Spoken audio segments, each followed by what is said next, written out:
Lula já disse algumas vezes que é candidato à reeleição. Acontece o seguinte, Lula tem condição, baseado no que a gente sabe hoje, para conseguir isso? O Lula está enfrentando nada mais, nada menos do que o pior índice de popularidade dele em 12 anos de experimentação como presidente da República. A gente vai enumerar aqui 10 motivos que podem definir um Lula que não deveria ser candidato à reeleição.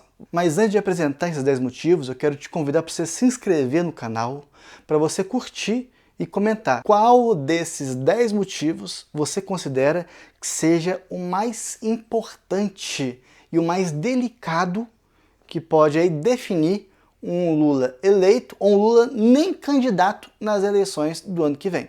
Acompanhe aí com a gente. A gente vai passar os 10 aqui, mas é importante, antes de chegar no 10º, que é lá o último, passar todos para a gente entender as características do que está acontecendo com o Lula. Ou seja, ele está impopular nesse momento. O pior índice de popularidade dele em 12 anos de governo. Então a gente vai fazer um caminho aqui até chegar no 10º para a gente ter alguma ideia de como chegou a esse ponto. É um contexto muito grande, mas a gente vai tentar aqui descrever nesse vídeo de alguns minutos. O número 10 que a gente vai elencar aqui, ele é especialmente novo, importante e definiu as eleições lá em 2018. A polarização. Para muita gente é qualquer um, menos o Lula, porque o Lula já traz consigo toda uma bagagem anterior que diz isso. Para mim é qualquer um, menos o Lula, por causa da bagagem que ele carrega, em contraposição a tudo que ele fala que já fez enquanto presidente da República. Em nono lugar, o PT e o Lula já tiveram uma base muito forte. Hoje em dia, a base lulopetista só sai na rua se for para pedir proteção ao Lula, se for para enaltecer o Lula. Outras demandas, outras pautas importantes do Congresso, não há uma mobilização ativa, decente, forte do governo federal para conseguir pautar. Isso mostra um desgaste, um esvaziamento da base Lula do PT. Apesar de serem grandes ainda, mostra essa realidade que é desse esfarelamento dessa base. Fora o envelhecimento das lideranças petistas. E a juventude hoje está cansada de ver as mesmas pessoas de sempre nesse lugar e querem, não só a juventude, mas as pessoas, os adultos em si, quase todo mundo, querem ver outras pessoas com mais decência nesses lugares de poder. Oitava questão. A geopolítica do mundo mudou muito desde o último mandato do Lula como presidente da República. Ele está aí envolvido numa situação que ele tem que lidar com duas guerras que estão acontecendo no mundo. Fora a eleição de Donald Trump, que é alguém que assumidamente o Lula não gosta, nem o Trump gosta do Lula. Isso põe o Lula numa situação econômica muito complicada. E o eleitor sente isso no bolso. Se você for numa boca do caixa do supermercado, você vai ver o preço que está aquilo que você vai comprar na sua semana no supermercado para sua subsistência. Então isso aí é uma outra característica que vai marcar essa tendência de baixa popularidade do Lula e que pode influenciar em 2026. Sétimo lugar, o discurso do Lula é o mesmo e não está apenas cansativo, está perdido. O Lula, em seus discursos, ele tem perdido aquela gana de envolver as multidões, tal como foi, por exemplo, nas eleições, e está dando palavras, está dando um discurso muito controvertido. Nesses discursos, ele acaba ofendendo pessoas e falando coisas muito impróprias.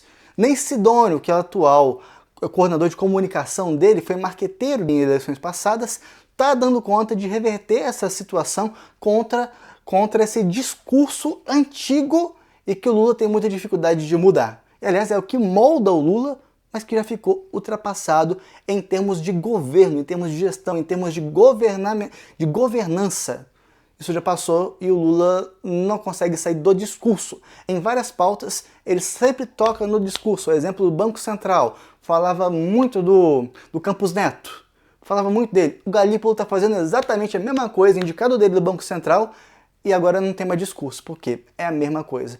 Ele não consegue colocar o discurso dele na prática. O discurso virou ali um marketing do produto, só que ele não entrega o produto. Portanto, ele fala só para os convertidos. Ele não consegue mais furar a bolha, e isso está se mostrando na prática com a maior taxa de impopularidade dele na história de governo dele na presidência da República. E por isso o sexto ponto é muito parecido com o sétimo ponto, que é a comunicação, que é outro ponto que o Lula e o PT e a esquerda, campo progressista, eles têm uma dificuldade hercúlea, quase uma dificuldade patológica de se reinventar. Eles não conseguem fazer um outro tipo de discurso com as redes sociais. O que eles falam em relação às redes sociais é de regulamentação das redes sociais. Um discurso muito distante de uma atualização político-partidária por parte deles. E nesse ponto eles estão perdendo de lavada para os parlamentares de direita. Exemplo do Nicolas, que tem viralizado vários vídeos em contraposição a eles, Lula, petismo, que ainda precisa do Janones para conseguir promover o que eles chamam de verdade ante os vídeos viralizantes do Nicolas. Então, em termos de comunicação, o petismo, o Lula-petismo, também está mostrando os seus sinais aí de fadiga. E essa fadiga vai estar se mostrando em impopularidade, que pode se mostrar no ano que vem, é uma perda completa do PT em tudo que ele conseguiu construir nesses anos. A quinta questão, na verdade, é a de sempre. Corrupção. Nem precisa ser uma corrupção por parte do Lula. Uma corrupção em ministérios. A gente tem aqui agora o exemplo notório do Ministério da Previdência. Aliás, a gente vai fazer um vídeo sobre isso. Declarações do Lula dão a entender que ele pode estar interferindo de maneiras muito diferentes nas investigações do grande esquema da Previdência Social brasileira. Então, essa questão também envolvendo corrupção, envolvendo como é que ele está gastando o dinheiro do imposto dos brasileiros, também é uma coisa que pega muito e que fala muito desse nível de impopularidade do governo federal.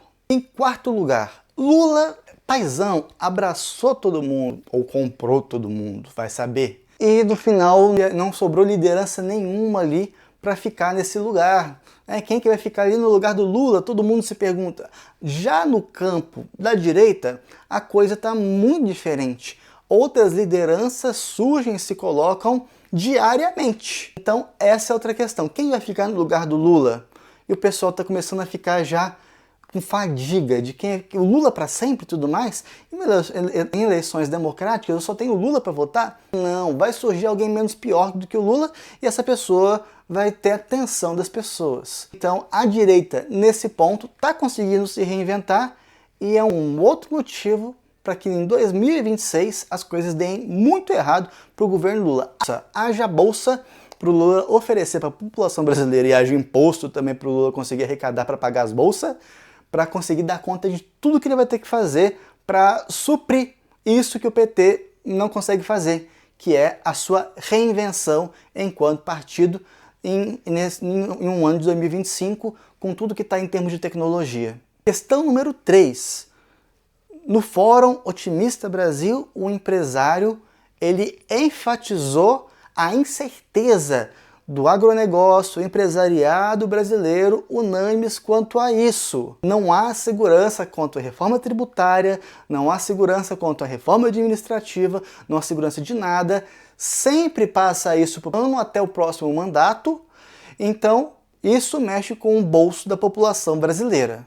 E traduzindo, também vai falar sobre a impopularidade do Lula. A gente está vivendo incerteza, ele está tentando curar essa incerteza via bolsa e via arrecadação de imposto para essas bolsas. O diálogo que ele está tendo com essas diferentes classes é muito residual. E a fala do empresário no Fórum Otimista Brasil prova isso para a gente nitidamente. E a nossa questão 2 vai falar diretamente sobre isso. Por quê? Se as coisas não mudam para o povo brasileiro vai sentir isso no bolso.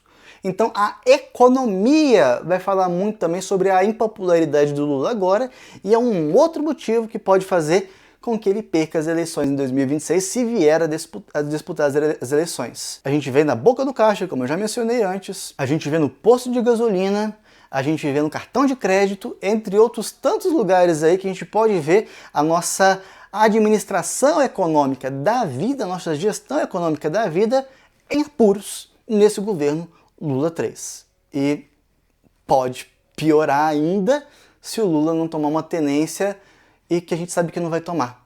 Ele vai cada vez mais se vender a essas pessoas, poucas pessoas, mas que detêm o poder no Brasil. E talvez a mais importante de todas, a nossa questão número 1. O maior inimigo do Lula pode ser o tempo. O tempo de Lula pode estar passando. Os últimos discursos de Lula podem ter sido ditos ali nas últimas eleições que a gente viveu, em 2022. Porque ele se afastou completamente daquele diálogo e quanto mais Lula fala, mais absurdo a gente escuta. Mais picuinha interna dentro do PT a gente vê acontecendo e principalmente menos governabilidade para o Lula dentro do Congresso Nacional. Daqui a pouco a gente vai ter mais ministérios do que congressistas no Congresso Nacional, Câmara dos Deputados e Senado, para o Lula poder governar ali a partir dos acordos de gabinete. É a única maneira do Lula, do seu tempo, dele saber governar. Então Lula já mostra os cansaços também físicos. Lula, ele esteve no hospital recentemente várias vezes tratando de tombos, Lula caiu, tratando de labirintite, entre outras coisas que Lula tem se tratado. Então ele já não está forte como antes para o exercício do cargo. E isso pode custar muito para o Lula.